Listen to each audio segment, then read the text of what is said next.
Imágenes del inútil hijo de la familia Perdón llegaban a la mente del mejor caballero del norte, quien frustrado se preguntaba si había sido derrotado por esa basura de humano.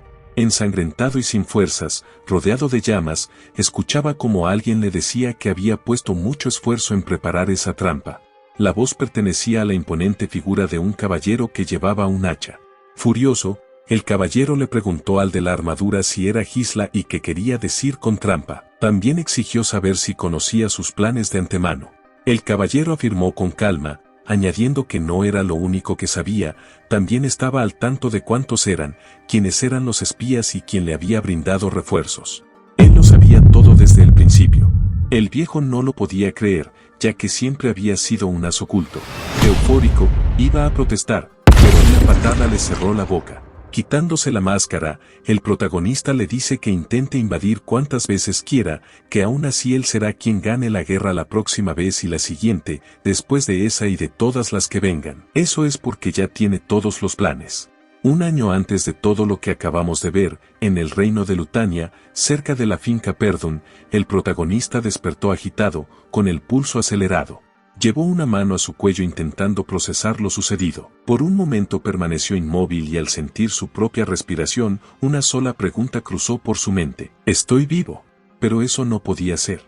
Él antes estaba en una batalla, había perdido su espada y ya no tenía fuerzas. También fue gravemente herido por su adversario, quien burlonamente le decía que así terminaría Gisla Imperium, el rey mercenario y uno de los 7 hombres más fuertes del continente, dando fin a la guerra.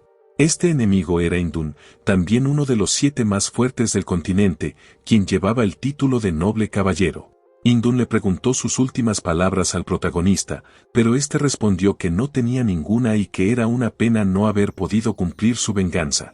Luego le deseó la muerte a Indun, quien lo llamó arrogante y comentó que no esperaba que fuera el hijo mayor de la familia Perdón. Indun también sabía que el protagonista había dejado a su familia tras la muerte de su hermana. Esas palabras llamaron la atención de Gisla, quien le preguntó cómo sabía eso si él era de un reino diferente. Pero el hombre, con arrogancia, le respondió que lo sabía porque se esforzó en localizarlo hace un tiempo. Ellos habían trabajado junto a la casa de Delfine para acabar con su familia. Sorprendido, el protagonista se preguntó alarmado si hubo otras personas detrás de la caída de su familia además de la casa del duque Delfine, entendiendo que fue burlado todo el tiempo. Indun, disfrutando de su desconcierto, le dijo que no tenía caso explicarle todo a alguien que ya estaba condenado. Gisla, en un arrebato de ira, grita que es un bastardo y que nunca lo perdonará. Indun permanece tranquilo. Justo en ese momento, Gisla despertó sin entender qué estaba pasando. Se preguntó si todo había sido una alucinación y, al notar que se veía más joven, comenzó a cuestionarse si había sido tomado cautivo y utilizado como un experimento, como una rata de laboratorio. Mientras reflexionaba, prometió que quienes lo mantuvieron con vida lo lamentarían. De pronto, una voz lo llamó. Era Ricardo, un soldado de Perdón. Este entró en la habitación preguntándole si ya estaba despierto. Gisla, frunciendo el ceño y con una voz baja, le ordenó que guardara silencio. Sin cambiar su tono amenazante, añadió que lo dejaría vivir si respondía a sus preguntas, o tal vez no. Ricardo, tranquilo, preguntó si no se estaba pasando de la raya, recalcando que un no es un no. El protagonista no entendía por qué el hombre reaccionaba tan tranquilo cuando estaba siendo amenazado. El soldado se alejó y le dijo que quizá fue que se cansó de su rabieta y se quedó dormido. Eso confundió aún más a Gisla. Ricardo, extrañado, preguntó si acaso se le había olvidado todo, que antes estaba haciendo un berrinche sobre cómo iba a comandar el grupo para atacar a los orcos. Eso lo confundió más. El hombre recogió algunas cosas y le dijo que se apurara, que iban para la finca Perdón. Al escucharlo, Gisla lo agarró del hombro y le preguntó si se refería a la finca caída de Perdón. Luego vemos cómo reflexiona que realmente es la finca, pero no entiende por qué está bien, ya que está seguro de que la había visto reducida a cenizas. Ricardo le dice que no diga que su propio hogar ha caído, que lo echarán si el conde oye eso. Gisla se pellizca el cachete para ver si está soñando y, notando que no, empieza a unir todo, una cara más joven y la finca en su estado original. Eso lo hace preguntarse si viajó al pasado.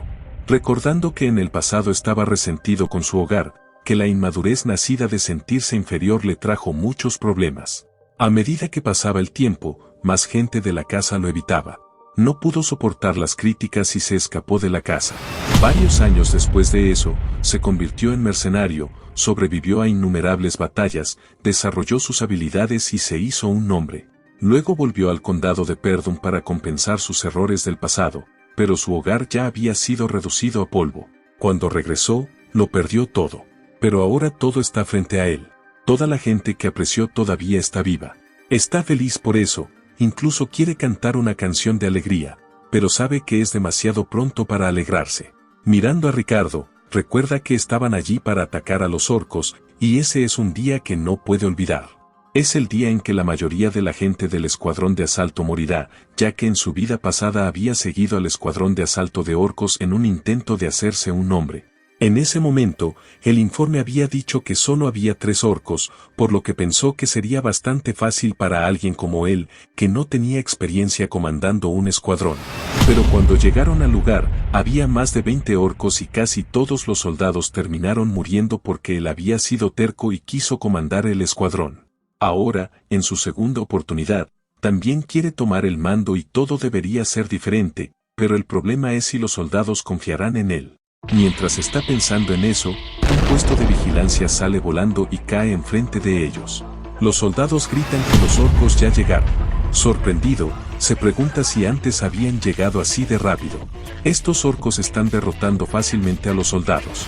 Alguien gritó que se formaran, ordenando que no cundiera el pánico y que adoptaran una formación defensiva. Era el comandante del escuadrón de asalto, Scan, que encontró el feroz ataque de un orco. Preocupado, pensó que los habían atacado en el peor momento y, para empeorar las cosas, eran muchos más orcos de los que les habían informado. A ese paso, todo acabaría en desastre. Escucha que alguien lo llama y lo alerta sobre algo detrás de él. Vemos como un orco está a punto de atacarlo, pero el protagonista, con una velocidad impresionante, lo aparta y corta medio brazo del orco. Todos se impresionan al ver cómo la feroz criatura cae derrotada. El protagonista nota que no puede usar maná, pero no hay nada que hacer. Luego mira a Scan y le pide los derechos de mando. Este se enoja y, obviamente, se niega, no quiere poner las vidas de sus hombres en peligro y, además, no puede renunciar tan fácilmente a la autoridad que el duque le ha otorgado, incluso si quien se lo pide es el joven maestro.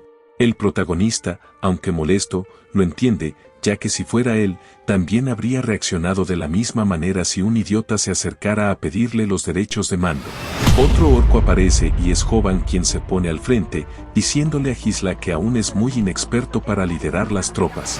Nuestro muchacho se prepara para atacar mientras dice que supone que no tiene más elección, arrojando su espada muy cerca de Scan, lo que hace que éste se moleste, hasta que escucha el grito del orco y ve que la espada se había clavado justo en su punto débil. El protagonista lo saca de sus pensamientos preguntándole si sabe qué es lo más importante en una batalla. Scan se queda en silencio mientras vemos como los soldados están aterrados ante los gritos de los orcos.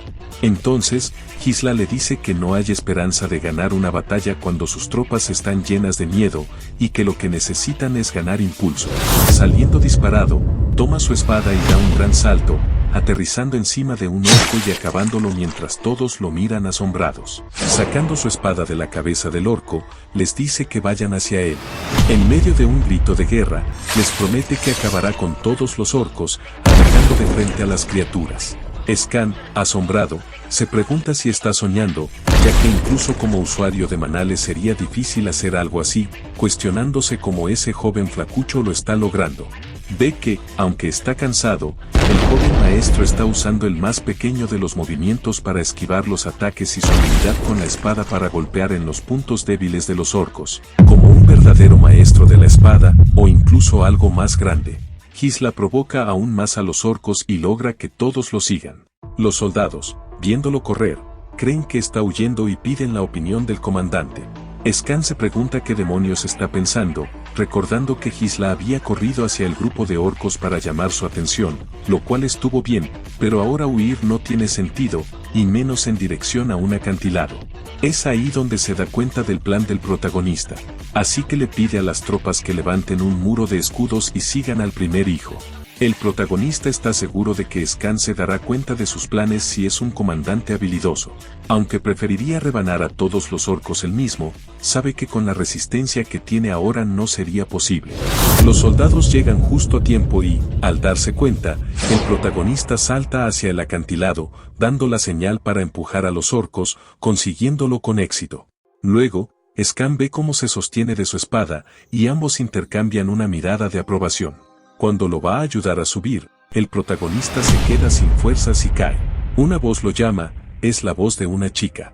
Se pregunta si es Elena, recibiendo fragmentos de recuerdos donde estaba con ella, interactuaban, discutían y se distanciaban. Sin duda eran los recuerdos de ella. De pronto, una mano lo agarra. Era una niña que, llorando, le pedía que fueran juntos. Despierta, notando que aún está vivo y preguntándose si lo anterior fue un sueño. También se da cuenta de que le duele todo el cuerpo por haberse llevado al límite. Alguien llega a la habitación preguntando si ya está despierto. Era una sirvienta llamada Belinda, quien le dice que estaba muy preocupada y que debió dejar que los soldados se encargaran de los orcos. Pero el protagonista sale corriendo y la abraza. Ella no entiende qué sucede, él le dice que se alegra de verla aquí. Nos cuenta que ella es su tutora personal desde que él era pequeño, la única que continuó a su lado a pesar de sus payasadas. Después de que la familia se arruinó y ella desapareció, ya no pudo volver a verla. Por eso está feliz de tenerla enfrente. Ella también está feliz, pero le pregunta por qué se alegra tanto si se ven todos los días. Él siente que debe decirle la verdad, así que le pide que escuche con atención, una catástrofe pronto golpeará a Perdón. Ella no entiende de qué habla. Él, con un tono serio, le dice que murió y volvió a la vida. Ella no se lo toma con la seriedad que debería. No le cree y termina dándole un sermón. Al final, le pregunta qué haría si estaba muy herido para ir al festival. El protagonista pregunta a qué se refiere con festival. Ella le recuerda que su hermana había estado esperando ese día para ir con él, y que además sería una buena oportunidad para reconciliarse. Él recuerda que para esa época del año hacían un festival, y que en su vida pasada no pudo disfrutarlo debido a sus experiencias traumáticas. Le pregunta a Belinda cuánto tiempo falta para el festival. Ella responde que aproximadamente una semana. Él asiente en silencio, sumido en sus pensamientos, mientras alguien más se acerca al lugar. Su mente retrocede al día que marcó su vida para siempre, un recuerdo que lo perseguía sin descanso. Recordaba el rostro de Elena, sus ojos suplicantes mientras le decía por favor, ven conmigo. Una semana después, Elena moriría. Al ver que quien entra es Elena, también la abraza con fuerza. Las chicas se sorprenden, pero él solo dice que la extrañó. Elena se lo quita de encima, diciéndole que la está asustando, y lo manda volar, lo que hace que el protagonista se pregunte cómo es que tiene tanta fuerza. Ella está enojada con él. Obviamente, él no recuerda bien, pero básicamente fue un patán como solía ser en ese entonces. Se disculpa, lo que provoca aún más sorpresa en las chicas, quienes le preguntan si los orcos lo golpearon muy fuerte. Él se enoja, y cuando intenta decir que fue él quien atrapó a los orcos, los dolores musculares aparecen. Su hermana se burla más, y al verla sonreír, siente alivio de que todos sigan siendo como los recuerda, preguntándose por qué en el pasado perdió tanto tiempo en cosas inútiles. En el festival que se realizará la semana siguiente, en su vida pasada, había rechazado la oferta de Elena para ir juntos, poniendo como excusa los eventos del escuadrón de asalto. Esa fue la última vez que la vio. Después de eso, su cuerpo fue encontrado destrozado junto con sus guardaespaldas. Ese recuerdo lo llena de enojo. Él debió haber estado con ella. Alguien toca la puerta. Eran Jamal y Philip, los guardaespaldas de Elena, quienes la buscaban para que fuera a trabajar, ya que la familia estaba corta de personal. Giselle no tenía ni idea de esto, pues antes no le daba importancia a nada. Esta vez se ofrece para ayudar, causando aún más asombro entre las chicas. Una vez en el lugar donde se realiza la preparación para el festival, todos los trabajadores se sienten incómodos con la presencia del protagonista. Elena intenta echarlo. Mientras eso sucede, él recuerda que en su vida pasada Elena fue encontrada cerca de los barrios bajos, lejos del recinto del festival. Alguien debió haberla llamado o trasladado a la fuerza. Para evitarlo, necesita primero conocer los entresijos del castillo. Un caballero lo saca de sus pensamientos. Se llama Fergus, quien estaba preocupado al enterarse de lo sucedido con los orcos. Elena aprovecha para pedirle a Fergus que se lleve al protagonista. Sin más opción, decide retirarse e ir a entrenar. Fergus se sorprende cuando His le pide que lo lleve al campo de entrenamiento, llevándolo a un lugar que sorprendentemente estaba en buen estado. Esto se debía a que el viejo siempre tuvo la esperanza de que el protagonista fuera a entrenar. Esas palabras hacen que His reflexione, siempre trató a todos a su alrededor como si fueran enemigos, pero en realidad solo era un ciego. Se dice a sí mismo que tiene apenas una semana. Recuerda que en el pasado se reveló que quien estaba detrás de la muerte de Lena era un señor de un territorio vecino, y debido a ello Perdón se vio envuelto en una guerra que llevó a su caída. El incidente de Lena fue esencialmente el punto de partida de la caída de la casa, así que eso significa que él tiene que poner las cosas en orden desde allí. En todo caso, ahora lo primero que debe hacer es conseguir un mejor físico, pero debido a que no tiene mucho tiempo se concentrará en controlar el maná. Mientras medita, nos cuenta que el maná es un recurso natural que permite a los humanos superar sus límites. La mayoría dice que notar y absorber el maná es la parte más difícil, pero él pudo hacerlo incluso en el caótico campo de batalla. Lo que tiene que hacer es conectar las partículas de maná que flotan en el aire y enrollarlas como si estuviera girando un carrete. Para alguien como él, que ha vivido miles o quizás decenas de miles de batallas, crear un núcleo de maná es pan comido. Pero si se tratara solo de eso, no habría sido parte de los 7 más fuertes del continente. Su verdadero logro fue gracias a un método que aprendió de un libro medio quemado que recogió. Usando el núcleo de maná natural de los humanos, pudo crear un segundo núcleo, e incluso un tercero, formando una malla conectada de múltiples núcleos para generar una fuerza explosiva. Sangra por el esfuerzo y se da cuenta de que su límite actual es de 3 núcleos, ya que en su vida pasada pudo llegar a 5. Este método le permite crear una fuerza explosiva en poco tiempo, pero también consume una cantidad extremadamente grande de maná. Esa fue la razón principal por la que perdió contra Idun en su vida pasada. Ese desgraciado llevó toda una orden de caballeros y luego luchó contra él cuando ya se había quedado sin maná. Sin embargo, sabe que, si hubiera sido una pelea justa, habría ganado. Crear y conectar núcleos es inherentemente una técnica inestable, pero suficiente por ahora, ya que tiene un cuerpo joven y mucho tiempo para mejorar. Esta vez, tendrá la cabeza de Idun, y también la de esos bastardos que ayudaron a destruir la casa Delfine. Una semana después, el día del festival, His se organiza y se presenta, lo que sorprende a su hermana. Conversan un rato, ella le dice unas cuantas verdades que le duelen, aunque tiene toda la razón. Aún así, se muestra feliz por el cambio que él ha tenido, diciéndole que parece que el antiguo él ha vuelto. El protagonista la mira y reflexiona, recordando algo que comprendió en la semana pasada, que debido a que sus acciones han cambiado, también el futuro y la forma en que los demás lo reciben están empezando a cambiar lentamente. Belinda, por su parte, les dice a los escoltas de Lena que estén atentos al protagonista para asegurarse de que no cause problemas, ya que no pueden permitirse incidentes con tantos visitantes. Mientras tanto, His sigue pensando que aunque el flujo general de los eventos puede ser el mismo, es difícil medir el impacto de sus acciones en los pequeños detalles, y que su trabajo ahora es hacer buen uso de la información del futuro, respondiendo de manera efectiva a cada situación.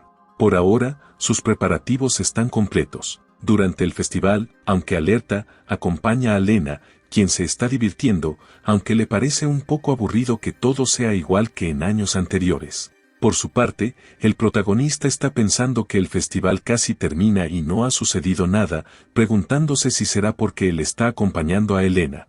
Está en esos pensamientos cuando un soldado se acerca y le pregunta a la chica si quiere ver otras áreas del festival. Este era un soldado y Elena acepta ir con él. His frunce el ceño y, con una mirada severa, ve quiénes son los traidores de la casa. Los caballeros de Elena, Jamal y Philip, eran los caballeros de más confianza en el feudo, pues habían protegido a Elena desde niña. Se sabía que fueron asesinados mientras la protegían, o al menos eso supo el protagonista en su vida pasada. Pero ahora los identificaba, ellos eran los traidores del feudo. Llegan al lugar, pero estaba vacío, no había nadie. Elena se muestra molesta por esto y Jamal intenta persuadirla para que espere a los que supuestamente iban a hacer una presentación allí. Por otro lado, el protagonista ha notado que, aunque parece solo una calle abandonada, hay obstáculos que bloquean la ruta de escape, lo que indica que hicieron preparativos por adelantado. De pronto, Elena lo jala, o más bien lo arrastra, mostrándonos que la niña tiene una fuerza considerable. El protagonista se lo menciona, provocando que ella se enoje mientras sigue arrastrándolo. Sherlock se interpone en su camino y, con una mirada siniestra, le dice que espere un poco más. Elena, asustada, les advierte que están actuando de forma extraña. Jamal, tratando de calmarla, le dice que no quiso asustarla, pero deja entrever sus verdaderas intenciones, confesando que le hicieron una petición que le pareció razonable. Confundida y asustada, la niña no entiende lo que pasa. En medio de esa tensión, aparecen varias personas lideradas por un tipo llamado Frank, a quien Jamal le dice que llevaron a la niña como habían prometido. El hombre se da cuenta de que el hijo mayor también está allí, y a él no lo habían solicitado. Elena, asustada, se acerca a Gisle, quien se mantiene tranquilo. Jamal le dice a Frank que lo entregarán gratis, ya que lo siguió tontamente sin saber que ese lugar sería su cementerio. El protagonista le reclama que los haya vendido y le pregunta si realmente cree que podrá salirse con la suya. Jamal, burlonamente, le dice que se preocupe por sí mismo primero, porque ellos lo único que tienen que hacer es huir a un lugar lejano, recalcando que ya están hartos de esa tierra empobrecida y atormentada por los bárbaros. Además, está seguro de que hay muchos otros dejando Perdón aparte de ellos dos. Audazmente, en un instante, el protagonista se encarga de uno de los tipos, sorprendiendo a los demás, que solo alcanzan a escuchar que esos otros que abandonaron Perdón al menos no los vendieron. Mira a Philip, quien, desesperado, toma a Elena como rehén, pero antes de que pueda reaccionar, una espada se clava en su frente. Los hombres que están al lado de Frank, al ver lo sucedido, preguntan con duda si ese chico es en realidad el hijo mayor de Perdón, ya que pensaban que nunca tuvo experiencia real de combate o entrenamiento adecuado. Frank les responde que, viendo su aspecto, no se equivocan, pero reflexiona que, aunque los tomó desprevenidos, acabó instantáneamente con dos caballeros e hizo los ataques usando maná. Elena, aterrada, le pregunta a Gisle qué está pasando. Él se queda en silencio y, para protegerla, la noquea diciéndole que descanse un poco. Luego mira a los enemigos restantes, quienes, lejos de molestarse, le agradecen por hacer el trabajo sucio de eliminar a los dos traidores mientras se acercan con tranquilidad. Frank pregunta si ha estado ocultando sus verdaderas habilidades. Gisle toma su espada y le responde con otra pregunta que te importa pensando que sus adversarios son tres, y que los dos de los lados no representan problema, pero el del medio exuda una cantidad de maná a un nivel diferente. Tiene que terminar con todos rápidamente, y lo vemos crear unos hilos de maná. Se dirige a Frank y le pregunta de quién fue la petición, pero Frank, con calma, responde que no es necesario que un muerto lo sepa. El protagonista ya se imaginaba una respuesta así y le dice que, de todas formas, pronto querrá soltar la información. Uno de los que están detrás de Frank pregunta si debería cortar la cabeza del chico, a lo que Frank responde que no, que deben capturarlo vivo y romperle cada miembro del cuerpo para que no pueda evitar volverse loco. Quiere verlo retorcerse de dolor, es un psicópata. Alman ataca. Gislen toma algo y se lo arroja, confundiendo a uno de los hombres, que no logra reaccionar a su ataque. El otro intenta atraparlo desprevenido, pero es bloqueado, desarmado y decapitado inmediatamente. Fran ataca, pero también es bloqueado. Se sorprende por la posición en la que Kinlin logró bloquearlo, quedando confundido cuando es apartado y recibe un corte limpio. Aún así, logra sorprender al protagonista con un ataque que apenas logra bloquear, mientras escucha a Fran decir que está sorprendido porque, si le faltara maná, lo habría decapitado con el corte anterior. Con dificultad, el protagonista se pregunta cómo sobrevivió a un corte en el cuello. ¿Fue que concentró maná alrededor de su cuello para reducir el daño? Fran, ejerciendo una presión aplastante, le dice que no tiene idea de cómo aprendió un manejo de espada tan extraño a esa edad, pero que lo acabará ahí, ya que no puede vencer con un maná tan débil. Gislen sonríe.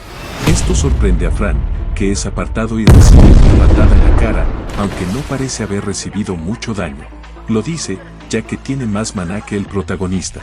Pero antes de terminar de hablar, cae sobre una rodilla, temblando, y se pregunta qué acaba de pasar. El poder del ataque fue diferente, no hay forma de que con ese nivel de habilidad pudiera atravesar su mejora. Gislen se acerca diciendo que nunca esperó que hubiera un verdadero culpable detrás de lo que le sucedió a Elena. Desatando el tercer núcleo, le dice que se prepare. Fran, preocupado, pregunta cómo ha aumentado tanto su maná. El protagonista ataca.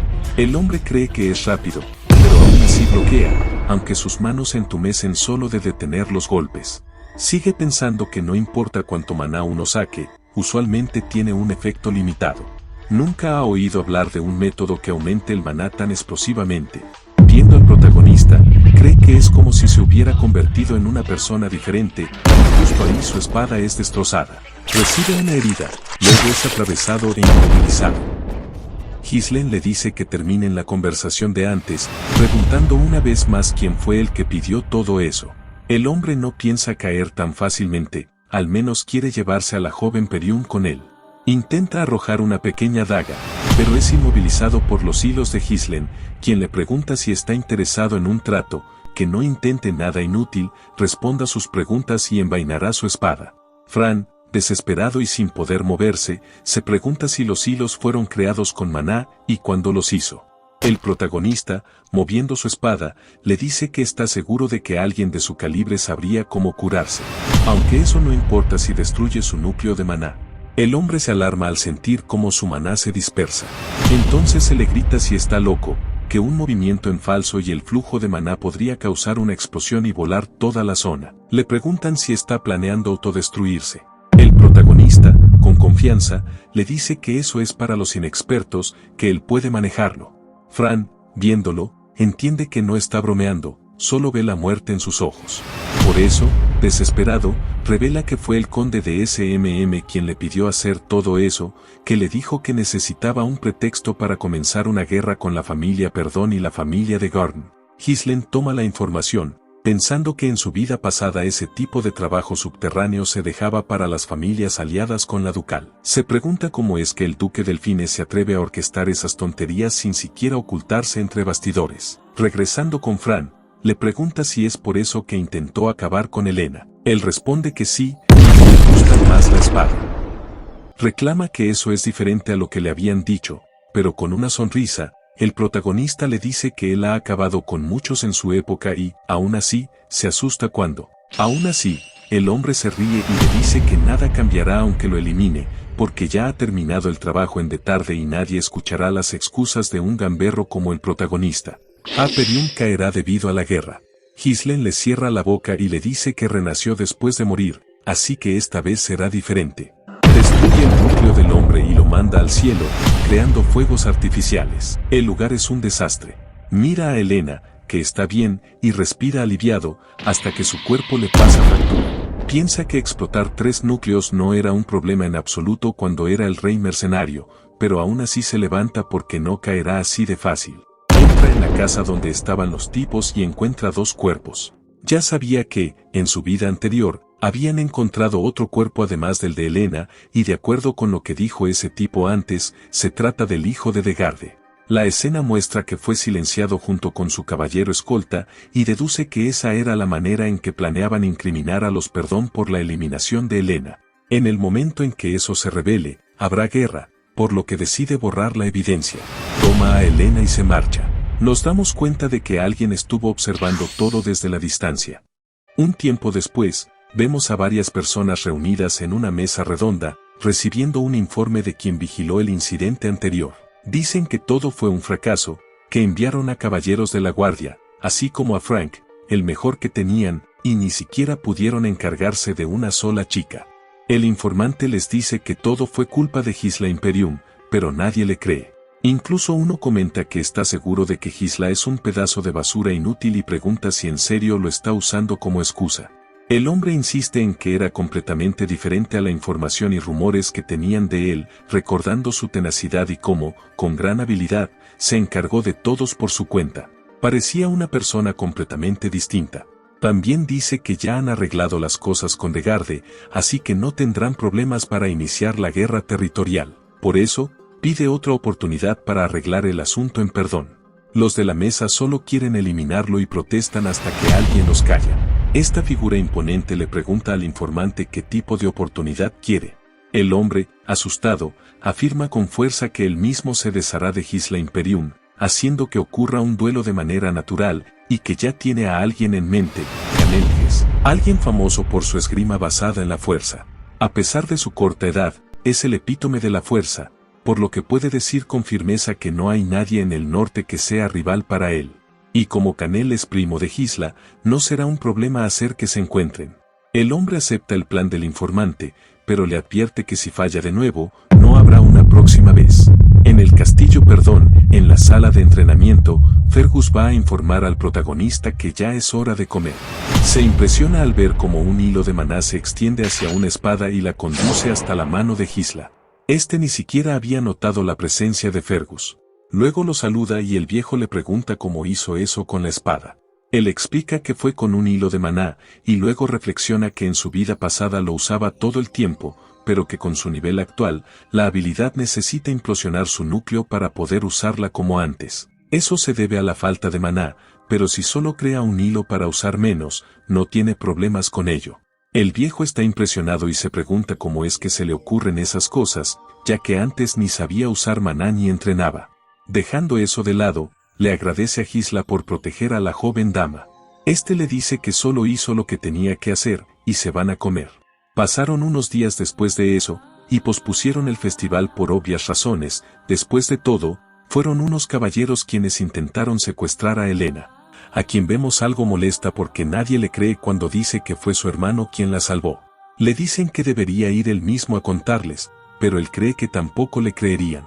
Belinda está molesta por lo que hicieron Jamal y Philip, pensando que eran unos pervertidos por querer llevarse solos a Helena. El protagonista sonríe, feliz de que Helena sobreviviera y de haber podido evitar que la guerra estallara, aunque está seguro de que no se rendirán. Además, sabe que no podrá detenerlos por su cuenta para siempre. Necesita formar una fuerza militar. Mientras les sirven la comida, piensa que también debe involucrarse más en política para lograrlo. Cuando ve la comida, pregunta a Belinda por qué le sirven primero el postre. Ella le responde, con ironía, que si no es consciente de la situación en la que están. Un grito los interrumpe, alguien exige que compensen los daños causados por la cancelación del festival. Es una protesta. El protagonista no entiende qué pasa y Belinda le explica que en el condado viven comerciantes que subsisten gracias a las ganancias del festival, el cual fue cancelado. Por eso tiene sentido que estén molestos. Gisla se pregunta si la situación del condado es realmente tan mala, reflexionando que solo se pondrán más agresivos si no hacen algo pronto.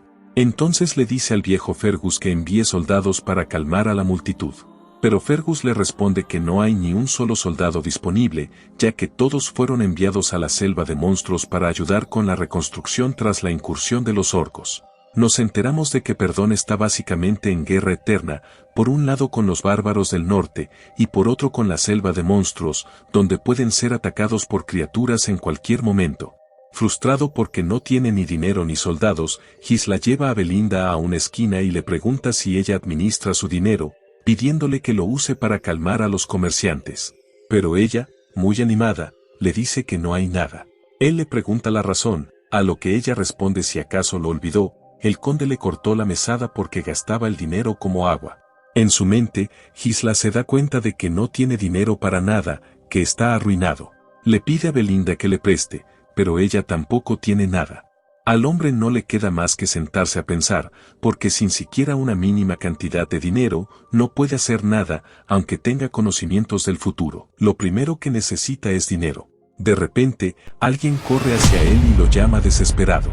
Es Ricardo, quien alarmado le informa que tienen un problema. El joven maestro Cané desea verlo. El protagonista se pregunta quién es Cané. Vemos entonces a Scan recibiendo una paliza, y luego llega Ghislaine, que ve el terrible estado de su amigo y escucha cómo, burlonamente, una enorme figura lo saluda. Ghislaine lo ve y recuerda quién es, el heredero del condado Olges, un fardo con quien tienen una alianza. Su primo Canelges, el que era su único amigo en aquel entonces, y también su enemigo. Nuestro protagonista mantiene la calma y pregunta a Ricardo cuál es la situación. Este le explica que acudieron a la taberna en respuesta a un informe sobre disturbios, pero allí se encontraron con Cané y su caballero escolta. Ricardo continúa contando que, al reconocerlos, Cané les preguntó sobre los rumores sobre Gisle. En ese momento, el comandante compartió los detalles de lo que se decía. Sin embargo, Cané lo interrumpió abruptamente, acusándolo de mentir. Tras escuchar la versión de Ricardo, Cané interviene en la conversación diciendo que, si se va a hablar del tema, lo correcto sería contarlo bien. Entonces revela su versión. Según Soban, Ghislain, quien ni siquiera entrena, había derrotado a un orco con sus propias manos y también se encargó de los caballeros traidores. Por eso decidió darle un pequeño toque de atención para hacerlo entrar en razón.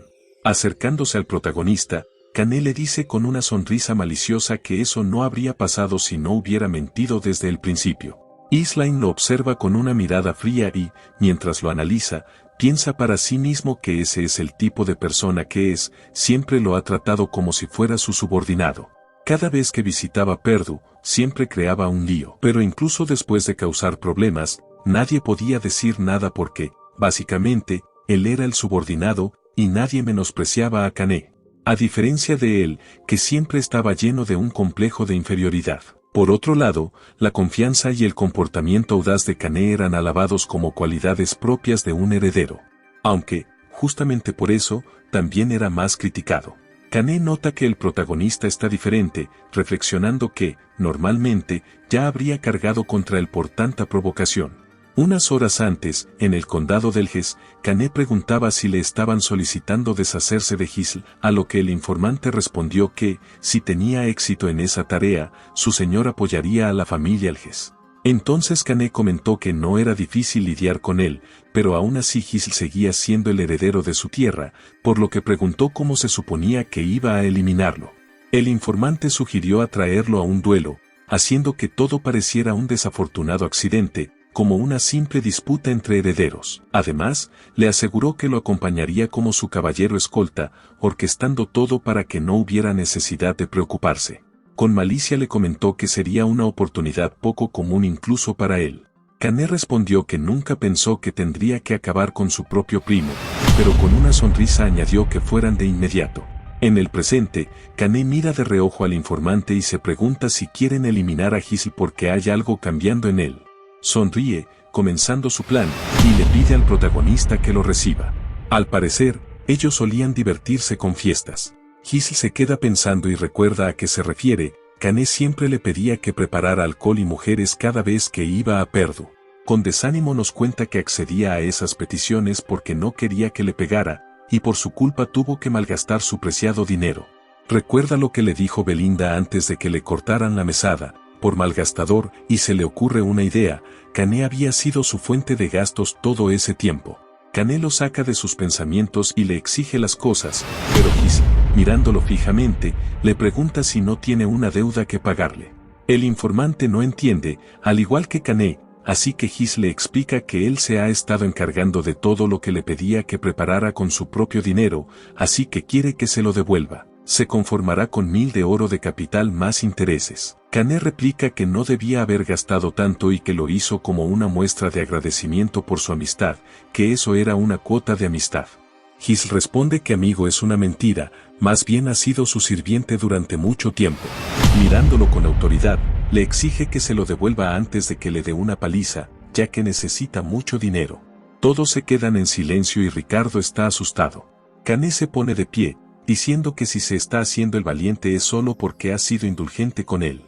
También comenta que parece creer que en realidad se ha hecho más fuerte solo porque difundió un falso rumor de que ganó contra un caballero. Pero no es más que un parásito que se aprovecha de esas tierras y por eso todos en el norte lo llaman canalla, porque lo único que hace el supuesto heredero es soltar tonterías vacías. Preparando su puño le dice que se controle. El protagonista se queda en silencio mientras Kané va a atacarlo, pero logra esquivarlo fácilmente, asombrando a Ricardo y al informante. Kané lanza otros golpes que también son esquivados, y luego recibe un impacto en un costado, para luego bloquear otro impacto y sonríe, lo que causa duda en el protagonista que lo ve caer al suelo, sufriendo. El informante sale a auxiliarlo.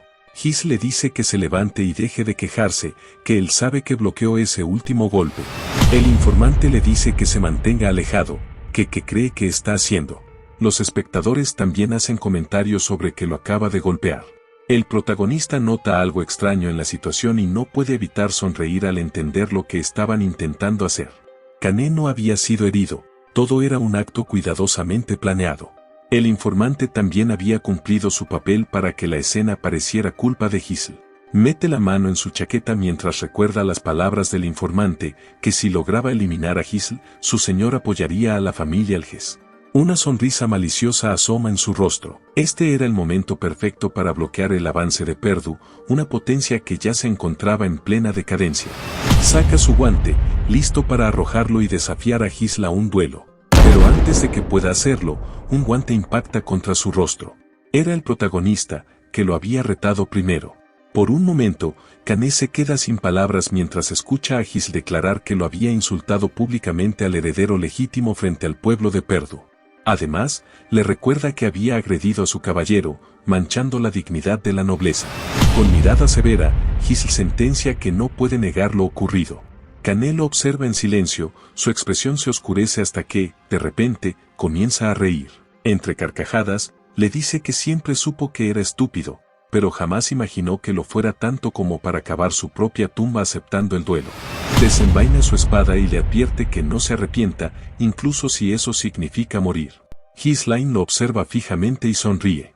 Luego llama a Ricardo, pidiéndole que vaya a buscar a los mercaderes que están protestando frente al castillo. Ricardo no entiende, y el protagonista le dice que les diga que los hará ganar mucho dinero.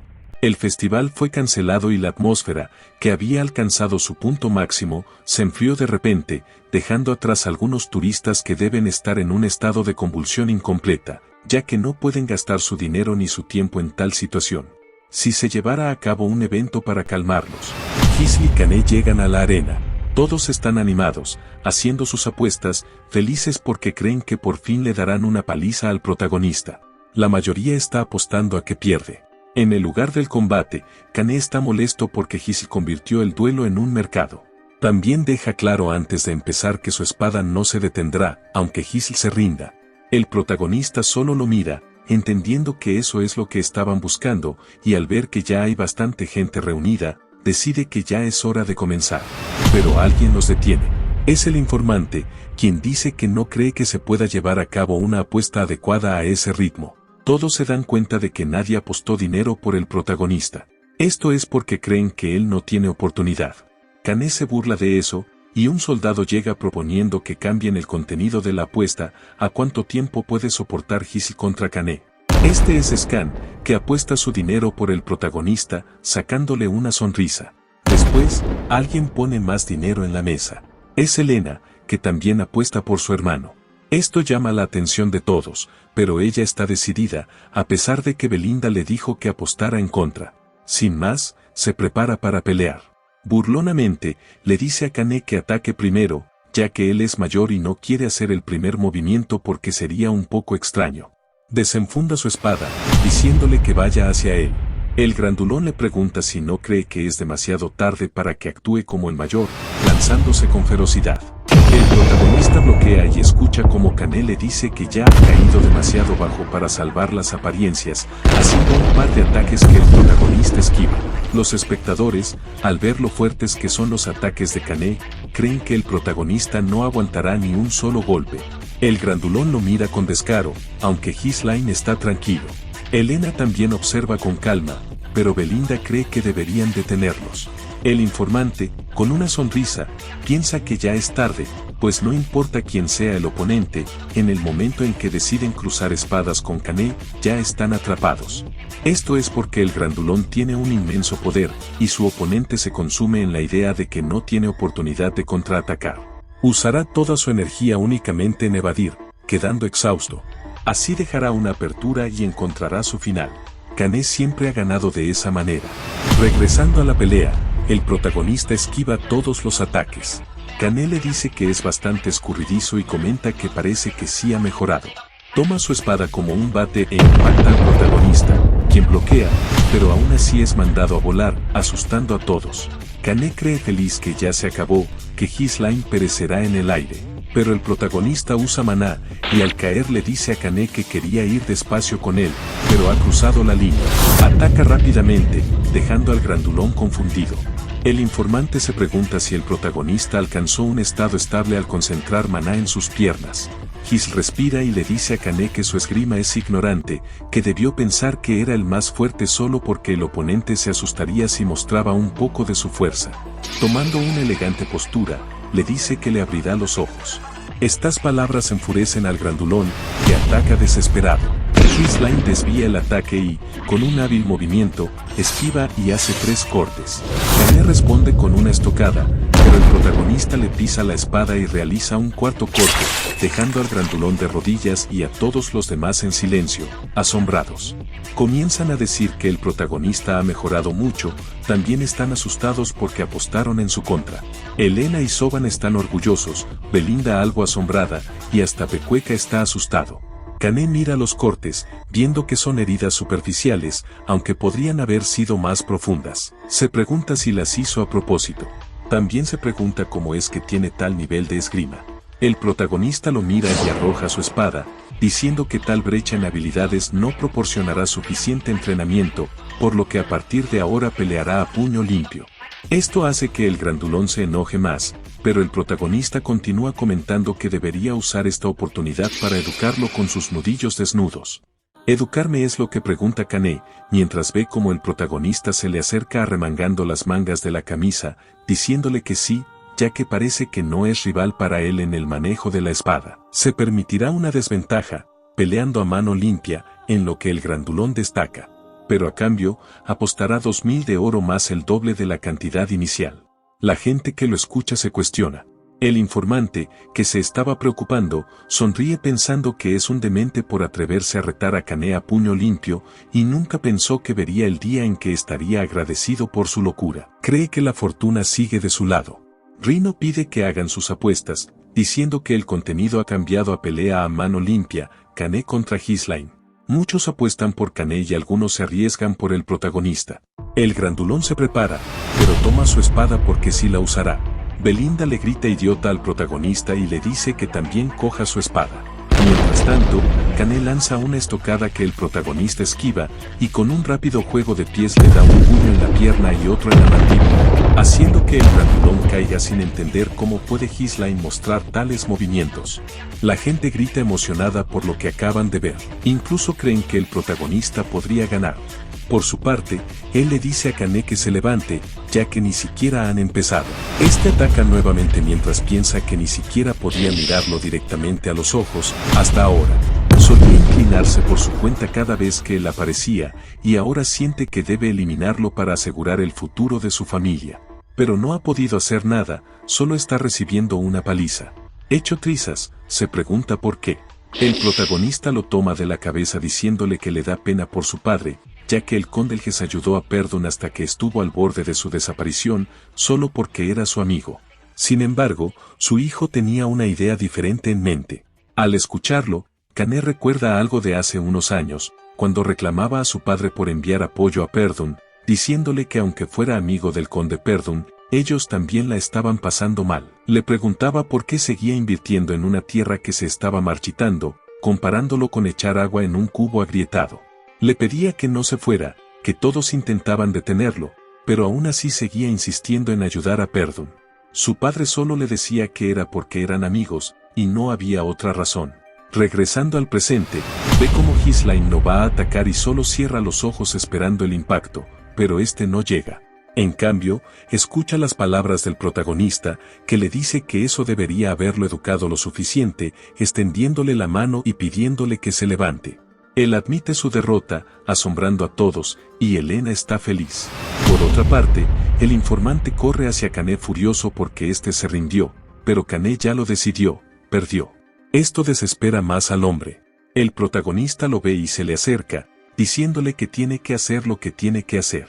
El hombre no entiende, y el protagonista, con entusiasmo, llama la atención de todos comentando que el hombre que está ahí se ofrece voluntariamente para pagar la carne y las bebidas de todos los que están allí reunidos.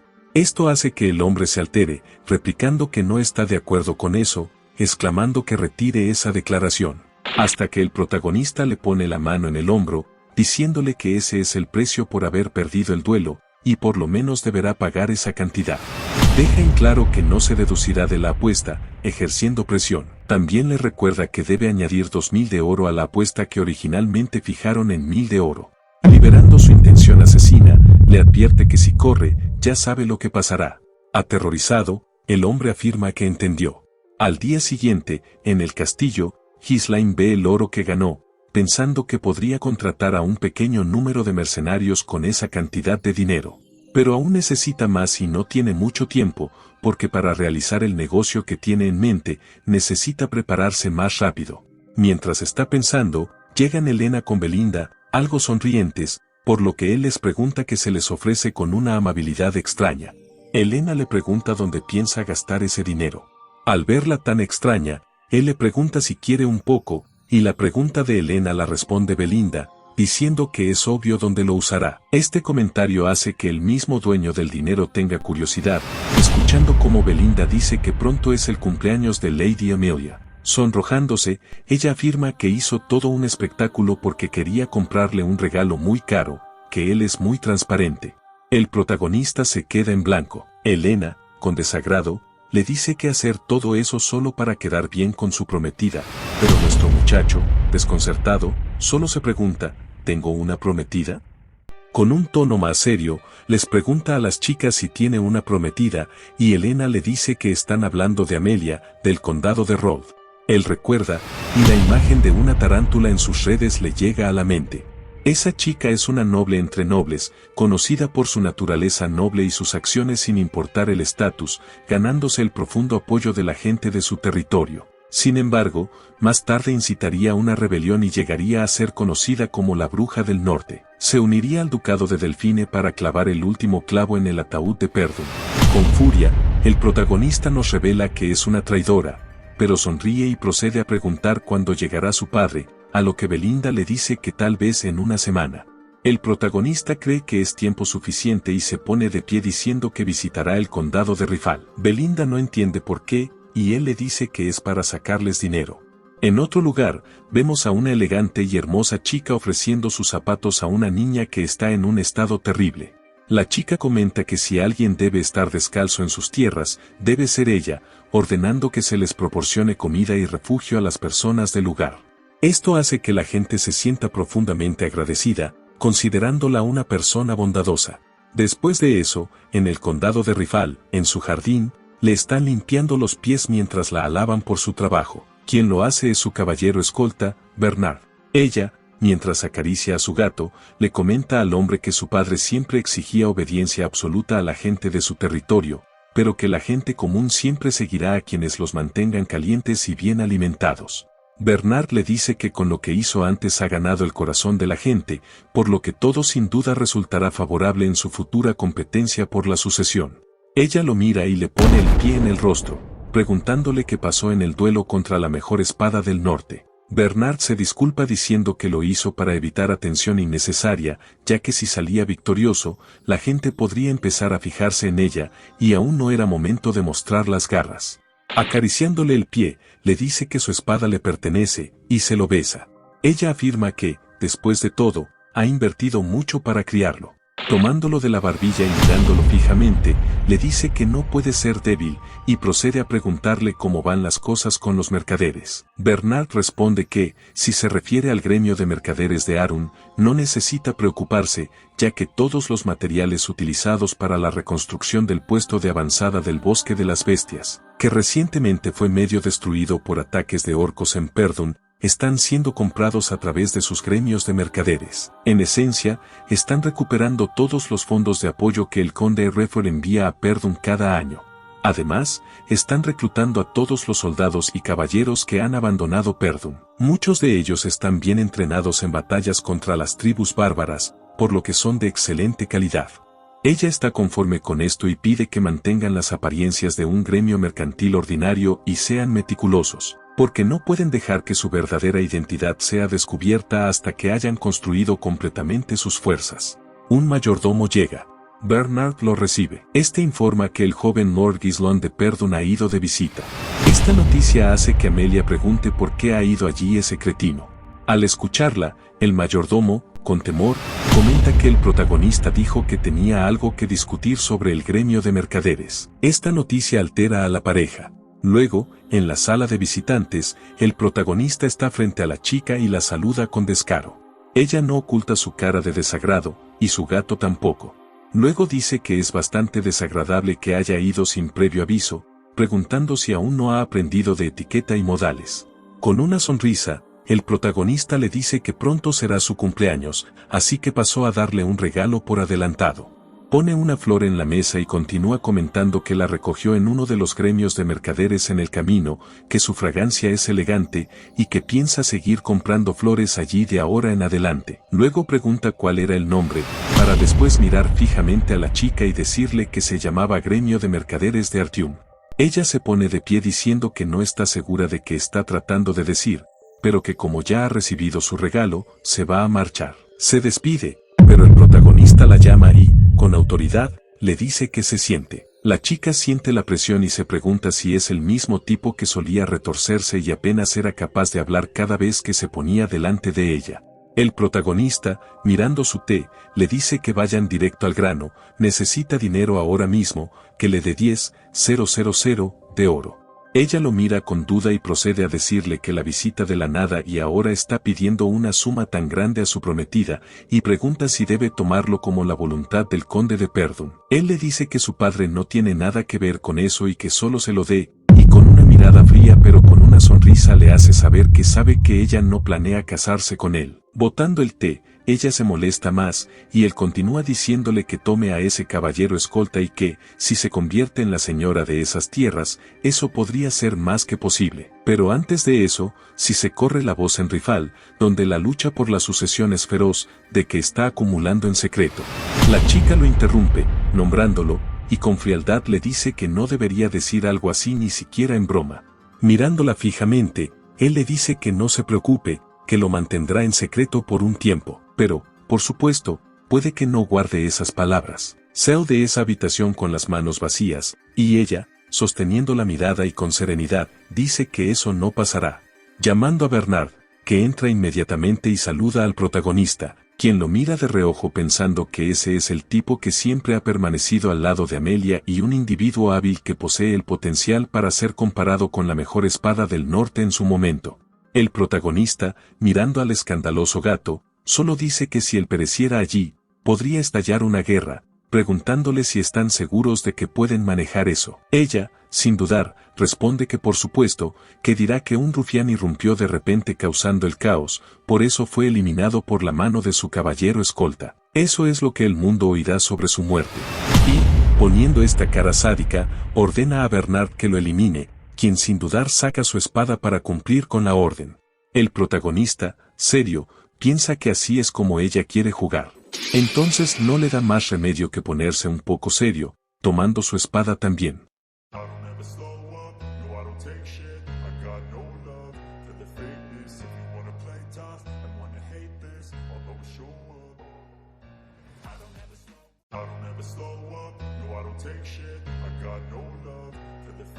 If you wanna play tough and wanna hate this, I'll always show up.